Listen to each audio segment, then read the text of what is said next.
the Senate floor when the bill passed. I asked her and former San Francisco Mayor Willy Brown how intense the final moments were. It really was intense. At the end, when the Assembly, and they were voting after the Senate, so this is late at night, it's like 10 o'clock, they open up the voting rolls, and everybody votes except for 3 moderate Democrats. And they're the 3 key votes that are needed to pass this gas tax package. And all of a sudden, literally physically, other members of leadership pull in chairs next to them and start talking to them in hushed tones and trying to convince them to vote yes. What were those conversations? What was in those conversations? You want a judgeship? What is it you need in your district? A DMV office? Do you want those school projects that had not been previously funded? Or you realize you are about to lose everything you already have? Because this governor is not the kind of guy who is indifferent if you embarrass him. Don't you dare. Yeah, the governor could veto your signature legislation. Your things could be absent from the budget. It's between carrot and stick going right in. Well, I'll tell you. No, by then, it's all stick. Well, you had the carrots earlier in the day. Right now, this is stick time, right? This is stick time. You don't have much time to do this, and it's not unusual for the game to be played that way, Phil. Sometimes when you have said, I need the following 5 things to happen in my district, and everybody says, no way, and then they find out that you are the deciding vote, they come back to you and said, how about 3 of the 5?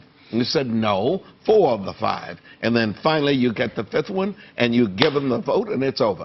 There were definitely a lot of carrots being given out last night to the tune of almost $1 billion in transit projects that were promised to Republican Anthony Cannella, who switched from no to yes in the Senate, and that's how they got there. And that were included in the bill, because if they'd had to stop it. So a lot of this is said, I'll wink and nod and take care of it down the line. Not wink and nod.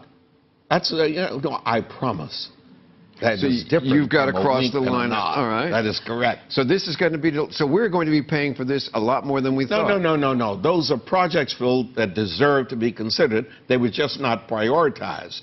And now they are prioritized. They weren't prioritized because at that time they didn't deserve to be considered, but now they are. Well, they did deserve to be considered, but not prioritized. There's a difference, you know. It's when and where and how. Oh, that's how it's done. When, where, and how many votes you need. That is correct.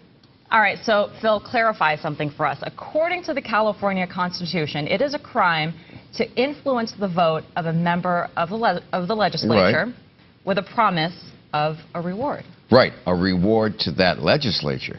But if it's a reward to the project, or if it's an agreement to pave a road, that's not individually enhancing the lawmaker. That's doing things for their constituents. And that's called politics and a compromise, an agreement, a wink and a nod. Clarify anything political. And by the way, State Senator Jerry Hill is going to be up here in just a minute. We're going to be talking about the road repair bill, what he got out of it for his constituents, and what's next for the rest of us and our streets. Now I think so gasoline is good, but more taxes is more expensive. I think they need to stop wasting our current tax money that we already pay for our roads and repair. If it's actually going to reduce maintenance costs for, cars because of smoother roads and everything, then, I'm all for it. Well, joining us now to talk more about those hikes and about how we're going to get those road repairs done is State Senator Jerry Hill. Okay, right out of the chute, we were just talking about the wheeling and dealing that went into this $50 billion package that's going to rise up raising gas taxes and license fees. What did your district get out of it?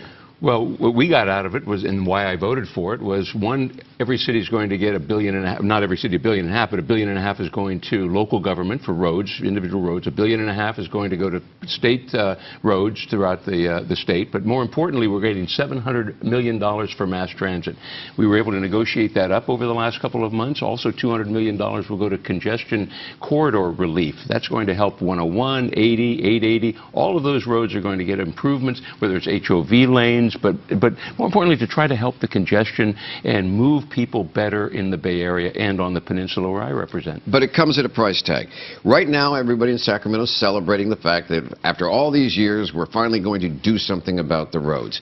But the sticker shock is going to hit your constituents and constituents across the state when the gas tax goes up and they go to register their cars, and they could be paying an extra $100. They're not going to be happy then. Well, they're not going to be happy, but I think you have to put it in perspective. The gas taxes have not increased in 23 years. The buying power of that gas tax has been reduced and lost by 55%. We're also getting many more miles per gallon for our vehicles today, which we didn't have then. So we're paying a lot less today than we did 23 years ago.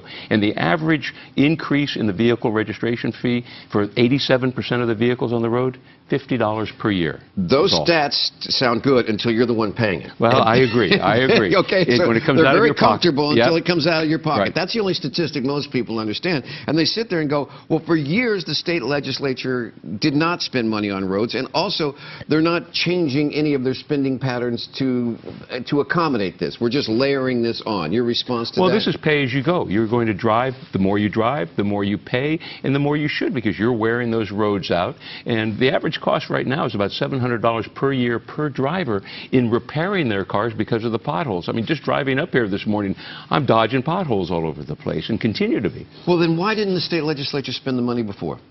Well, where were we going to get the money? I don't know. General fund money? Are we going to expect those people that don't drive, that take mass transit and public transit, should they have to pay for it? No, this is, you drive more, you pay more, and I think that's a fair way of doing it. Okay, but I'll flip that and say that we pay, those that drive pay for the mass transit of others.